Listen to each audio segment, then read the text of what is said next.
तो आज हम बात करने वाले हैं द टाइम्स ऑफ इंडिया की एक यूट्यूब प्लेलिस्ट के बारे में जिसका नाम है क्राइम स्टोरीज। इसमें 67 वीडियोस हैं और दावा है कि ये क्राइम की दुनिया की लेटेस्ट खबरें हम तक पहुंचाती हैं। पर कभी सोचा है कि इन 67 कहानियों को ही क्यों चुना गया? आखिर इनके पीछे का फॉर्मूला क्या है? चलिए आज इसी फॉर्मूले को डीकोड करते हैं। प्लेलिस्ट के डिस्क्रिप्शन में लिखा है कि उनका मिशन है सुर्खियों के पीछे की सच्चाई के और करीब लाना।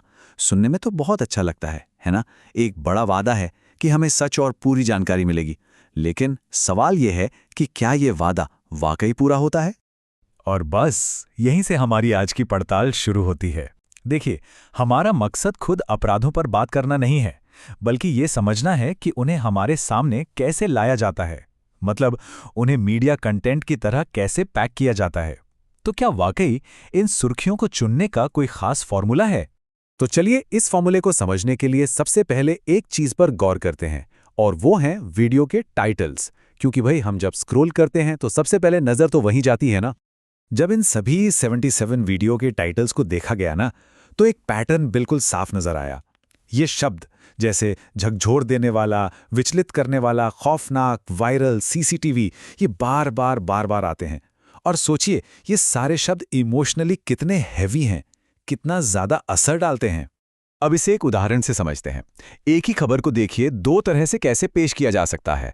एक तरफ है एक सनसनीखेज हेडलाइन, बेंगलुरु की कातिल मां, जिसमें कातिल और विचलित करने वाले जैसे शब्द हैं। और दूसरी तरफ उसी खबर को ऐसे भी तो कहा जा सकता था, सूचना सेठ केस में पोस्टमार्टम नतीजों का अपडेट। बिल्कुल सीधा और तथ्यात्मक। तो ये बात तो साफ है कि भाषा का इस्तेमाल यहां सिर्फ जानकारी देने के लिए नहीं, बल्कि कहानी को ज्यादा इमोशनल और नाटकीय बनाने के लिए हो रहा है।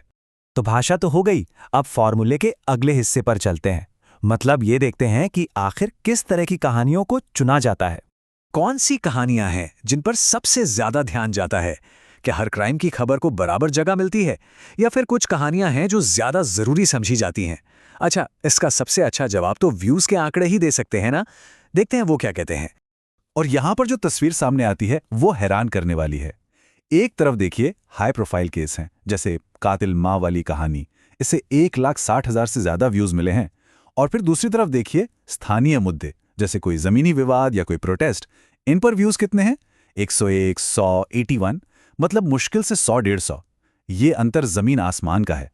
आंकड़े तो अपनी कहानी खुद ही कह रहे हैं। तो इसका मतलब क्या हुआ?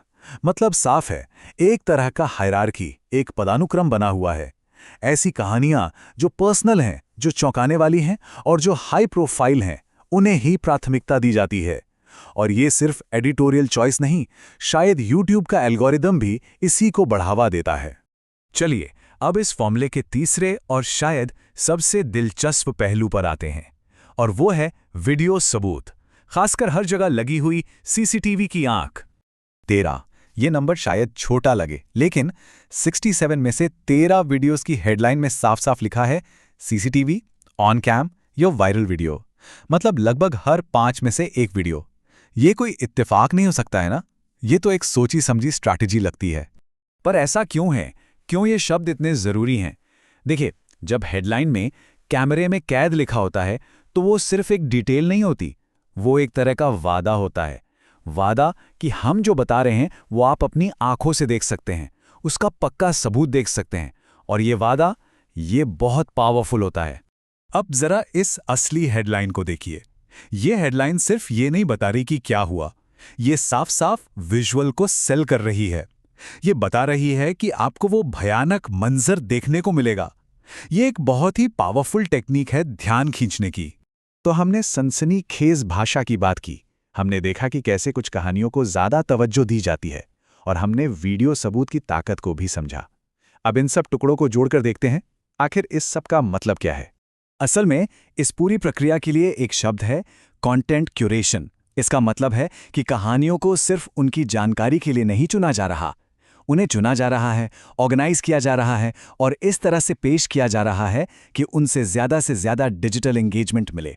तो ये प्लेलिस्ट सिर्फ खबरों की एक लिस्ट नहीं है, ये एक ऐसा प्रोडक्ट है जिसे बहुत सोच समझकर ध्यान खींचने के लिए ही बनाया गया है। तो अगर हम सब कुछ समेटें तो क्या सामने आता है? एक साफ सुथरा फॉर्मूला। पहला, सनसनीखेज भाषा का इस्तेमाल। दूसरा, हाई प्रोफाइल और चौंकाने वाली कहानियों को प्राथमिकता देना। और तीसरा सबूत यानी विजुअल्स दिखाने का वादा। ये तीनों चीजें मिलकर एक ऐसा पैकेज बनाती हैं जिसका एक ही मकसद है, लोगों का ध्यान खींचना और उसे बनाए रखना। और ये हमें एक बहुत ही अहम सवाल पर लाकर छोड़ देता है। जब हम इस तरह की क्राइम न्यूज़ देखते हैं तो खुद से ये पूछना ज़रूरी है कि क्या हमें वाकई में जानकारी दी जा रही है या फिर हमें सिर्फ एंगेज किया जा रहा है, उलझाया जा रहा है। क्या हम सच में दुनिया को बेहतर समझ पा रहे हैं या बस एक ऐसे सिस्टम का हिस्सा बन रहे हैं जिसका मकसद ही हमें बांधे रखना है। ये एक ऐसा सवाल है जिस पर हम सबको सोचना चाहिए।